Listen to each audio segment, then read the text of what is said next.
ഏത് സൗദി അറേബ്യയിൽ നിങ്ങൾ കഫ്തീരിയയിൽ നടത്തിയത്? അല്ല, സൂപ്പർ മാർക്കറ്റ് നടത്തുന്ന സമയത്ത് മൂപ്പർക്ക് ഹൈ ഷുഗർ വന്ന് ഏകദേശം എത്ര ഉണ്ടായിരുന്നു? 400 എബോ മൂപ്പർക്ക് വന്ന് ഉറങ്ങുന്ന സമയത്ത് കാലിലെ മസിലിന് എന്താ സംഭവിച്ചു?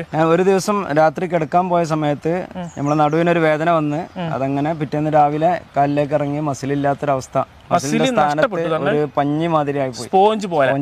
അത് പറഞ്ഞപ്പോഴാണ് വിഷയത്തിലേക്ക് മറ്റുള്ളവർക്കും ഈ ഒരു പ്രൊഡക്റ്റിനെ പറ്റി അറിയിക്കണം എന്ന് എനിക്ക് തോന്നിയിട്ടുള്ളത്.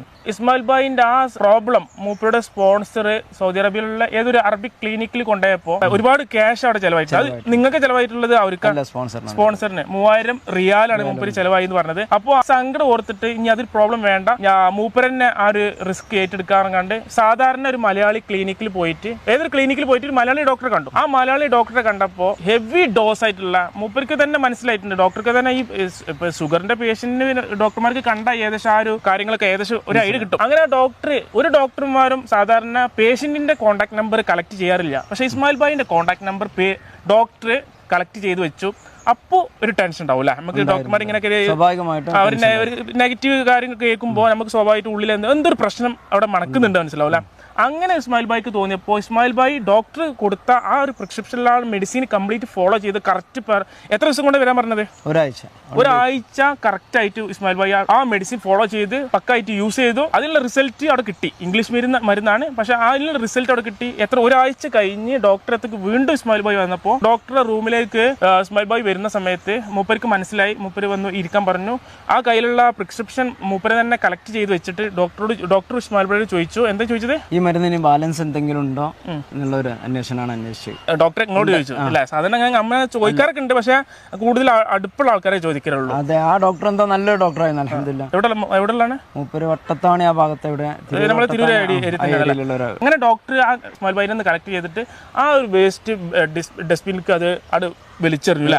അതാണ് സംഭവം ഉണ്ടായിട്ട്. ഇനി ഒരിക്കലും ഈ മെഡിസിൻ കുടിക്കരുത്, ഹെവി ഡോസ് ആയിരുന്നു. താങ്കൾ ഇങ്ങനെ പറഞ്ഞില്ല, എണീറ്റ് നിൽക്കാൻ വേണ്ടിയിട്ട് ചെയ്താണ് മൂപ്പര് പറഞ്ഞത്. പിന്നെ എനിക്കൊരു പ്രതീക്ഷ ഉണ്ടായിരുന്നില്ല നിങ്ങളെ കാര്യത്തില്. ഈ മരുന്ന് ഞാൻ ജസ്റ്റ് ഒരു ഡോക്ടർ കൊടുക്കാൻ പറ്റിയ മരുന്നല്ല, എന്നാലും ഞാൻ നിങ്ങളൊന്ന് എണീറ്റ് നിൽക്കാൻ പറ്റുമെങ്കിൽ എണീറ്റ് നിൽക്കട്ടെ എന്ന് കരുതിയിട്ട് തന്നതാണെന്നാ പറഞ്ഞു. അങ്ങനെ ആ മെഡിസിൻ കുടിച്ചുകൊണ്ട് സംഭവത്തിൽ അറ്റ്ലീസ്റ്റ് ഇസ്മായിൽ ഭായി ഒന്ന് എണീറ്റ് നടക്കാനായി. പക്ഷെ അതിനുശേഷം മൂപ്പരെന്നെ പറഞ്ഞു, ഡോക്ടറെ പറഞ്ഞു, ഇസ്മായിൽ ഭായി നല്ലൊരു ജീവിതം വേണമെങ്കിൽ ഇവിടെ തുടരരുത്, നാട്ടിലേക്ക് കയറിക്കോളി പറഞ്ഞപ്പോ ഒന്നുകിൽ കണ്ണ് അല്ലെങ്കിൽ കിഡ്നി പോകേണ്ട അവസ്ഥയിൽ എത്തിയിരുന്നു. എന്തോ ഒരു ഭാഗ്യത്തിന് രക്ഷപ്പെട്ടതാണ് ഡോക്ടർ എന്നോട്. അങ്ങനെ നമ്മൾ ഇസ്മായിൽ ഭായി നാട്ടിലേക്ക് വന്നു. അങ്ങനെ നാട്ടിൽ വന്നതിന് ശേഷമാണ് ഈ പ്രൊഡക്റ്റിനെ പറ്റി ഇവരുടെ ഒരു റിലേഷന് പരിചയപ്പെടുത്തുന്നത്. ഇത് ഐക്കോഫിന്റെ പ്രത്യേകത എന്താ വെച്ച് കഴിഞ്ഞാൽ ഇസ്മായിൽ ഭായി പറഞ്ഞുതരും. എനിക്കൊരു ഐഡിയ ഇല്ല, അപ്പോൾ അറിവുള്ളവരോട് ചോദിച്ചു നോക്കുക.